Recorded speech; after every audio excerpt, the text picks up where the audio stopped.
Alrighty then. Successful Indie Author 5-Minute Focus, episode 1109, Pre-Orders. I see it's been almost 900 episodes since I talked about pre-orders, so let's talk about pre-orders. Pre-orders, the philosophy of pre-orders are 100% about marketing. They're marketing to your established reader base that, hey, this book is coming. It's letting people know, starting to build the excitement. It also forces the author to act like a professional. If you tell people you're going to release a book, release the book. That's why I use pre-orders up to a year out to make sure I have a lot of time to finish that book, no matter what happens. So unless I die, I can get a book done in a year. Might be a month, might be 2 months, but I'll put it for as long out as I need to and then draw the time back in when I'm absolutely positive I'm going to have it done by this date. It'll be edited. It'll be proofread. It'll be good to go. I'll get the audiobooks churning. I'll have the paper book formatted, the full wrap cover put on it, and all that ready to go for when the pre-order hits, when the book publishes. And by doing that, I can now stack promotions. I can get some newsletter swaps. If I'm doing a full price release, I can prepare some ads. I build interest through social media, start sharing some quotes, all those things that help you with your book. That's the benefit of a hard launch. And by having a hard launch, that means you do all of this prep work prior to launch. Pre-orders give you a stake. Here's the lighthouse. That's where all of this stuff is going to converge. If you don't, then it's a soft launch. That's where you just publish the book and then start telling people about it. So pre-orders. I am a huge fan of pre-orders now. I used to not, but that's when I was publishing a book a month in a set series.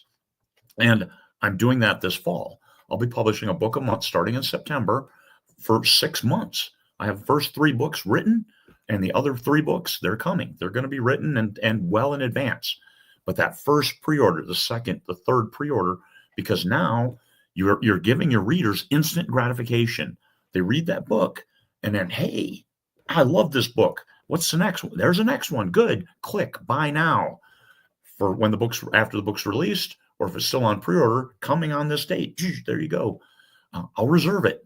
And they pick up their copy at no cost to them until it releases. So build your reputation that when you say you're going to release a book, you either give it to them on time or you give it to them early. That's a colonel I used to work for. He told a story about a sergeant major told him, hey, sir, if you can't be on time, be early. That's the only options. So don't delay a pre-order. Actually kick the date out as far as you can go and then draw it back in, as opposed to being too aggressive with your date and then moving it out. Marketing, you need that trust with your readership. So you build a launch plan wrapped around your publication date because now you have a stake in the sand. And if you think you're going to move it up, when you arrange all these promotions and stuff, you generally only need anywhere from 1 to 3 months in advance. So if you have a pre-order out for a year, people are picking it up, people are reserving it, great. But then it's like, okay, I'm done. I'm going to publish it here. Now 2 months out, now start arranging those promotions. Move that stake in the sand because you actually have the book.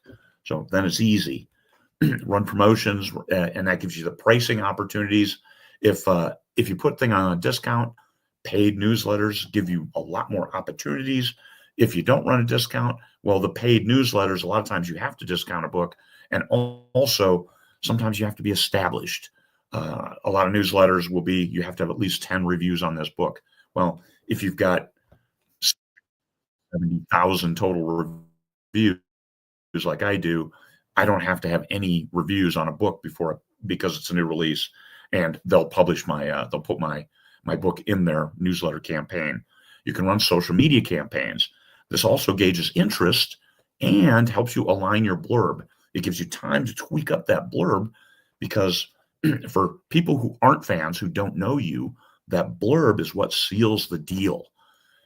You need to make sure it's right. So you start running some ads and some information, even if they're not paid, on social media, and gauge what kind of interest you get.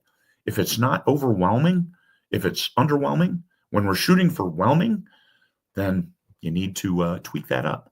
How is it resonating? And maybe ask some of your fans, what do you think of this blurb? And they might tell you, oh, it tells me that this book is going to waffle and go off into the never land. Well, that's not it at all. This book is focused. This book is serious. Well, then tweak your blurb. Blurb seals the deal. Cover gauges gets people to look. Blurb seals the deal. So you learn all of that during your pre-order period. All of it helps you sell more books.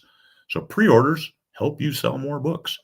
Unless you're Brandon Sanderson, you have 4 books, then still, his $41 million Kickstarter, it was, I have these 4 books. So he had them done, but you didn't get them for a long time after that because you had to finalize, edit, tweak, proofread, get them ready, prepare the print copies, get special editions. But still, he had the books. So that's the pre-order period. It makes sure you have time to physically have the book, finish the book. But then it allows you to arrange all of the promotions, marketing, and hey, the book is coming this date. Boy, aren't you excited? I am. And that's the kind of thing you want to share with your readers and get them sharing, saying, hey, this book is coming up and it sounds pretty gross. I got to have it. There you go. Groovy. Shoot for groovy. That's what pre-orders are all about. Peace, fellow humans.